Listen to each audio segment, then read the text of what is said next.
Baik, di sini saya akan menjelaskan tentang bagaimana pengaruh media sosial. A few moments later. Jadi, pengaruh dan dampak sosial. Media sosial telah mengubah lanskap komunikasi, memunculkan gaya berbahasa yang baru, yang memiliki pengaruh besar terhadap kehidupan sosial kita. Kita akan membahas 3 fenomena utama: bahasa gaul, bahasa alay, dan ujaran kebencian.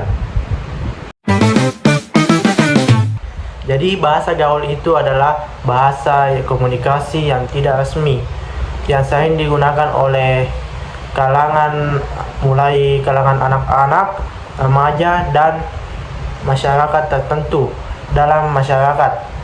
Bahasa ini biasanya muncul oleh kreativitas berbahasa dan pengaruh budaya populer di media sosial, serta kebutuhan untuk mengekspresikan identitas dan kebersamaan sesama kelompok. Bahasa gaul seperti bucin, kepo, salfok, dan lain-lain adalah bahasa gaul yang tidak mengikuti kaidah tata bahasa resmi. Penggunaan bahasa gaul sebaiknya digunakan untuk situasi yang informal dan tidak digunakan dalam situasi yang resmi atau kegiatan akademik. Jadi bahasa gaul juga dapat membuat kesenjangan komunikasi. Bahasa gaul dapat menimbulkan kesenjangan dengan kelompok seperti antar generasi, orang tua dan anak muda, atau antar komunikasi karena istilahnya tidak dipahami secara universal. Bahasa alay adalah bahasa yang penulisannya yang dianggap berlebihan. Biasanya bahasa alay dimodifikasi menggunakan angka dan mencampurkannya dengan huruf kapital. Tujuan utama bahasa adalah untuk menyampaikan informasi, namun bahasa alay secara signifikan menghambat keterbacaan dan membuat pesannya sulit dipahami sehingga mengganggu komunikasi yang efektif. Jadi bahasa alay juga adalah membentuk citra negatif. Dalam konteks komunikasi publik atau profesional, penggunaan bahasa alay seringkali dianggap tidak dewasa atau tidak kredibel. Hal ini penggunaan bahasa alay seringkali mengaruhi citra diri di depan publik. A few moments later. Ujaran kebencian adalah bentuk komunikasi yang paling merusak.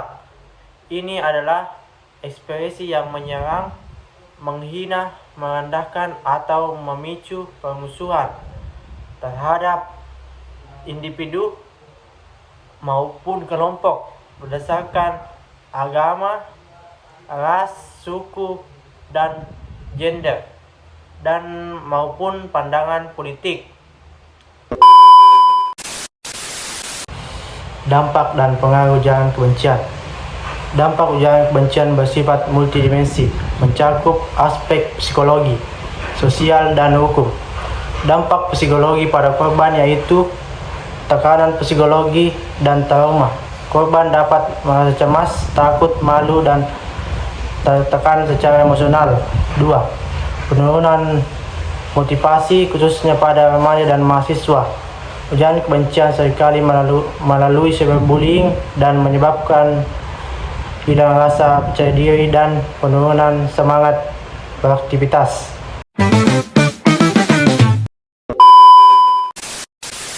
Jadi kesimpulannya, pengaruh bahasa gaul dan alay bersifat ambivalen, merupakan kreativitas dan kemudahan komunikasi kasual, namun berisiko mengikis kemampuan berbahasa baku. Sementara itu, kebencian adalah bentuk komunikasi yang memiliki dampak destruktif terhadap individu, sosial, maupun moral bangsa, sehingga memerlukan pengendalian sosial dan penegakan hukum.